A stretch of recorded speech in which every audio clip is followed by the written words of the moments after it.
A continuación vamos a darle la bienvenida a nuestro siguiente invitado. Está con nosotros en Enlace Digital Carlos Saavedra, analista político, para hablar de los resultados de esta primera encuesta presentada sin contemplar a Yanine Áñez como candidata, analizar cómo va cambiando esta intención de voto y qué es lo que nos queda en estos 16 días previos a las elecciones del 18 de octubre. Carlos, buenos días, muchísimas gracias por estar con nosotros, bienvenido al programa.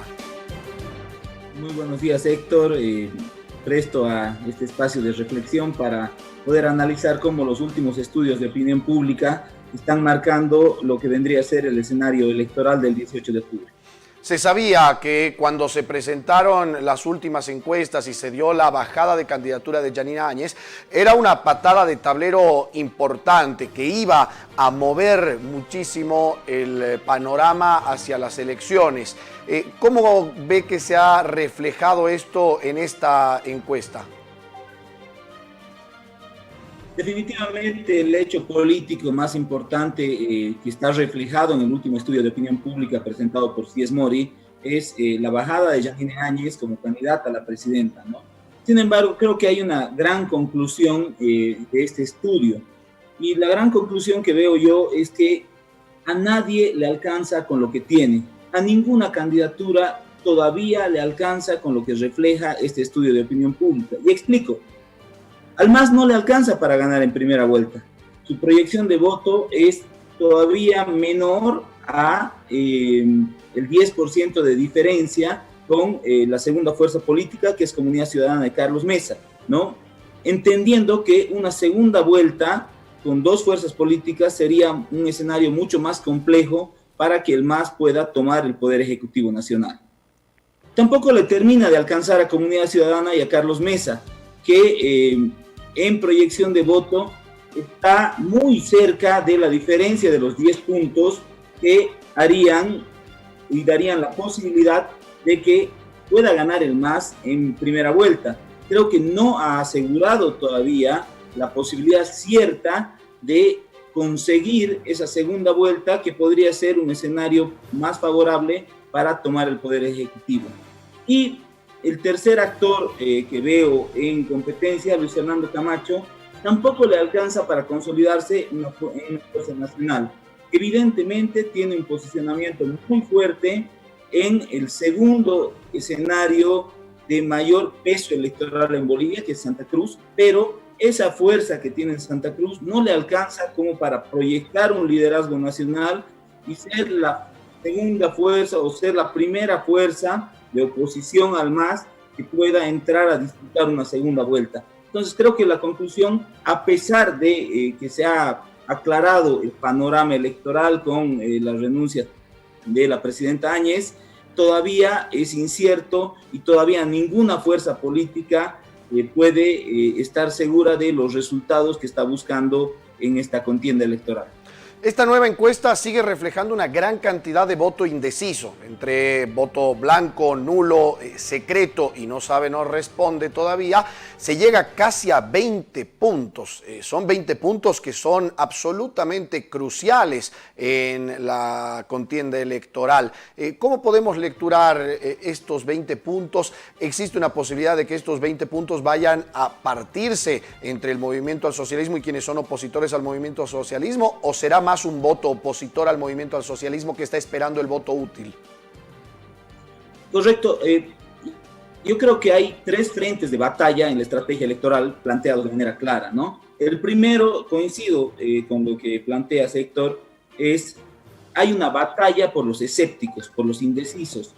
La última encuesta nos presenta 27.5% de personas que están indecisas, de personas que prefieren no votar por algún partido, de personas que prefieren anular su voto y de personas que prefieren dejarlo en blanco.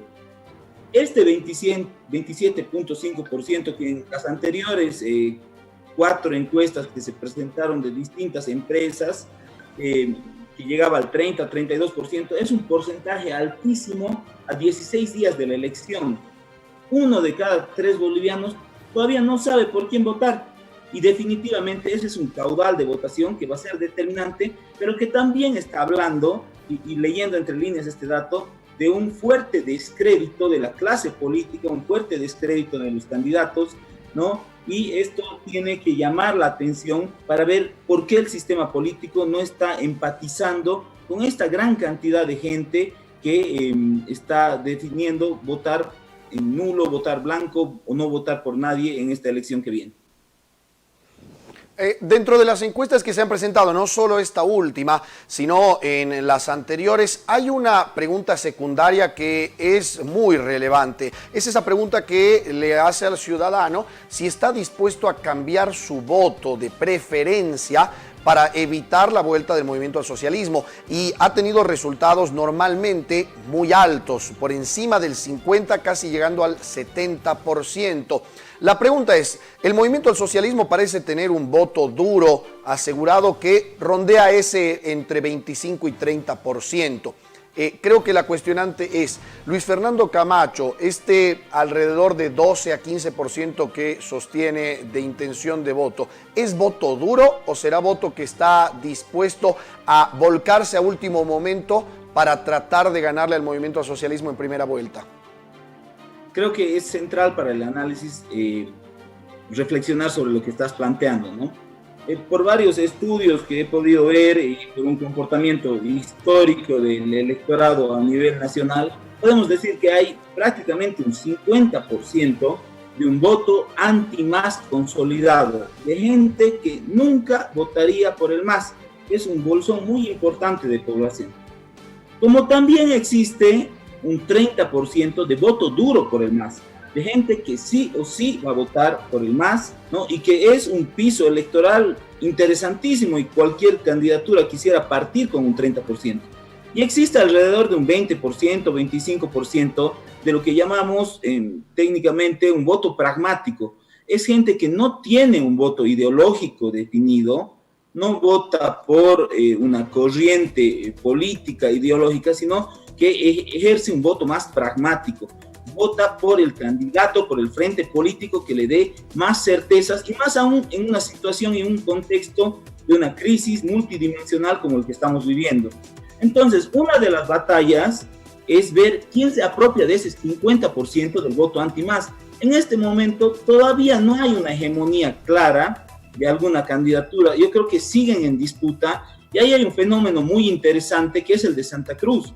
Santa Cruz es la segunda plaza electoral más importante, tiene 25.8% del padrón, un punto porcentual menos que el departamento de La Paz, ¿no? Y ahí hay una fuerte emergencia de Luis Fernando Camacho, que yo creo que tiene que ver con un sentimiento de los cruceños de querer plantar bandera en la política nacional. Ellos son líderes en la economía hace tiempo, han generado un liderazgo en la información, en los medios de comunicación, tan importante como el de La Paz. Siento que hoy Santa Cruz tiene esa aspiración de entrar a la política nacional. Ahora va a ser muy interesante ver cuál es el comportamiento de ese elector cruceño, si decide apoyar a Luis Fernando Camacho como parte de un mensaje regional de posicionar a Santa Cruz en el país, o si definitivamente puede prescindir de ese sentimiento regional para generar un voto útil que le pueda dar una consolidación de victoria o por lo menos de segunda vuelta a Comunidad Ciudadana y Carlos Mesa, que fue determinante en la anterior elección. Carlos, muchísimas gracias por el análisis. Esperamos poder estar en contacto nuevamente en aproximadamente una semana, porque la contienda electoral se va a seguir poniendo cada vez más interesante y cada vez más caliente para poder hacer análisis, sobre todo cuando sigan saliendo los estudios y las encuestas en torno a lo que va a pasar en apenas 16 días.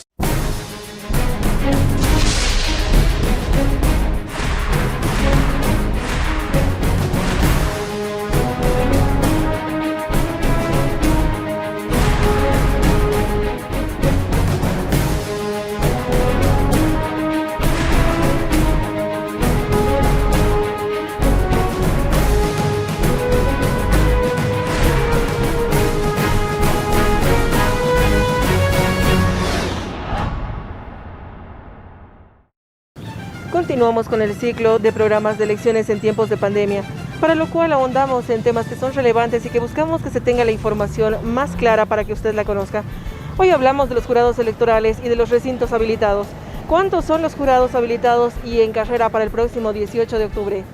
Una presentación de excusas que ha rondado los parámetros generales de todos los procesos electorales. Tenemos que entender que dentro de un proceso electoral existen personas que tienen dolencias, enfermedades, personas que están dentro del servicio militar, policial, servicios esenciales, que lógicamente, según la legislación, tienen la facultad de poder excusarse. Es así que de todas las excusas que se han presentado, que son 1.137, se ha dado lugar, se han aceptado 1.001 excusas. Pero hay que considerar que estas 1.001 excusas aceptadas, es decir, de ciudadanos que han presentado la documentación idónea y que tenían la facultad de excusarse de acuerdo a la legislación, corresponde menos del 9% de los 11.136 ciudadanos que han salido sorteados para ser jurados de mesas de sufragio. Es muy importante recalcar que este número menor al 9% es un número completamente normal y que está en los parámetros generales de cualquier elección. La intención de las personas cuando se excusan es indicar tengo esta dolencia o estoy en medio de este proceso de curación o de tratamiento médico y por lo tanto no voy a poder asistir al proceso electoral como jurado. Entonces, demostrando toda esta situación a través de los certificados médicos idóneos, se hace esta excusa. No estaba dentro de las causales de la legislación presentar una excusa por miedo al contagio. Esa situación no estaba prevista y por lo tanto se necesitaba la prueba documental para poder excusarse en este ámbito, ¿no? También hemos tenido muchas personas que estaban sorteadas y que, por ejemplo, eran militares o policías, que se entiende que todos ellos van a estar desempeñando la labor de seguridad en este proceso electoral. También había jueces y fiscales que estaban de turno ese día, que por supuesto eran servicios esenciales para el 18 de octubre y que tendrían que ser excusados. Existen 6 jurados que son sorteados por cada una de las mesas de sufragio y el mínimo para que una mesa entre en funcionamiento son 3 personas. Es decir, se sortea el doble de personas que se necesitan mínimamente para llevar adelante o para abrir una mesa de sufragio. En este sentido, que 1 o 2, incluso hasta 3 personas de esa mesa de sufragio se excusen, no estaría poniendo en riesgo la apertura de esa mesa. Las capacitaciones iniciaron el 28 de septiembre, en principio en el área rural, este 30 de septiembre en el área urbana y serían 3 horas respectivamente que permitirán conocer cuál es el procedimiento a seguir por parte de los jurados electorales. Posteriormente los medios masivos serán los que ampliarán esta información. Tenemos también prevista la capacitación entre el 12 y el 16 de octubre en Villamontes, Bermejo y Yacuiba. Se está dando todo el apoyo respectivo a los capacitadores y notarios para que pudieran también tener todo el material de bioseguridad a través de materiales audiovisuales que van a ser soltados en televisión pública y en la radio para que pudiesen hacerse también estas capacitaciones en abierto, como se ha denominado desde el Tribunal Supremo Electoral. También se va a hacer el reforzamiento a través de las capacitaciones virtuales y estas capacitaciones van a llevarse a cabo a través de la plataforma Demodiversidad del Tribunal Supremo Electoral. Los recintos electorales son los espacios que albergan a la población que emite el voto y además a quienes son las autoridades máximas de aquel día. ¿Cómo son los jurados electorales? ¿Cuántos son los que tendremos en Tarija? ¿Será necesario habilitar subcentros para poder aplicar este distanciamiento social que necesitamos para estas próximas elecciones del 18 de octubre?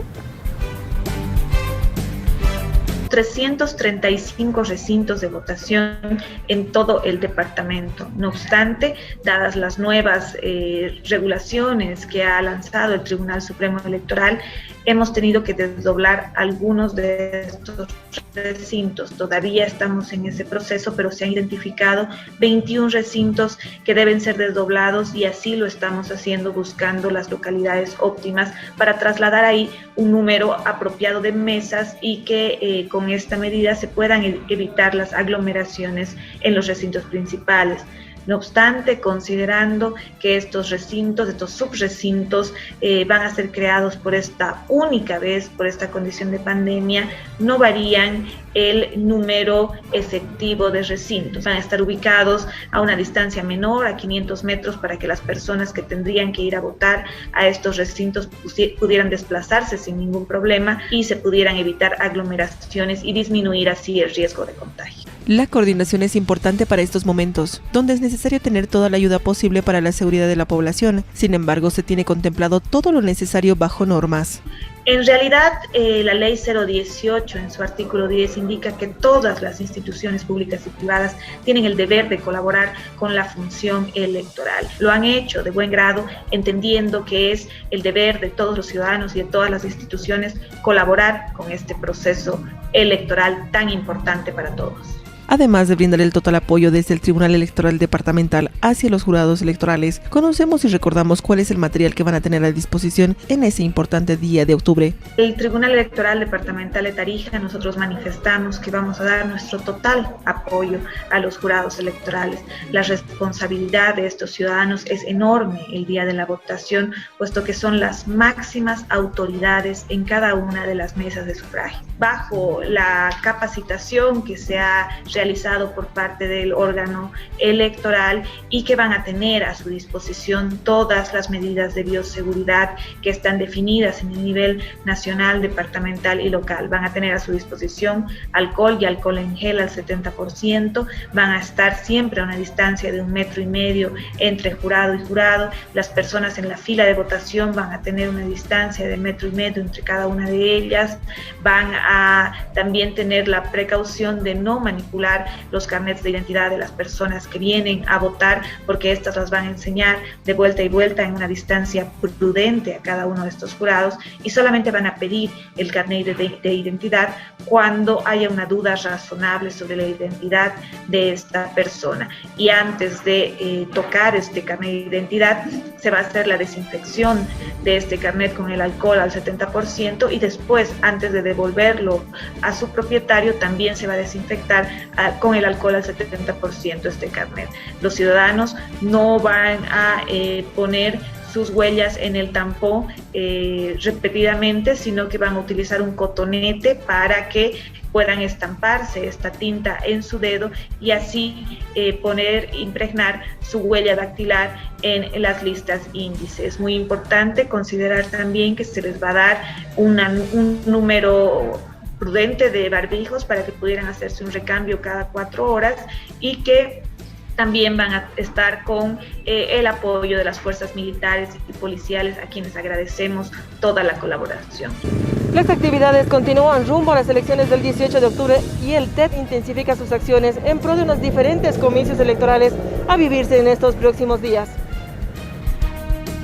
Con muchas actividades que están corriendo de forma simultánea, estamos también haciendo toda la supervisión y acompañamiento a la campaña política que están realizando los candidatos, ya sea en actos públicos de campaña o en medios de comunicación, y también está abierto el plazo para la sustitución de candidaturas por inhabilitación de candidatos, que esto fenece el 15 de octubre.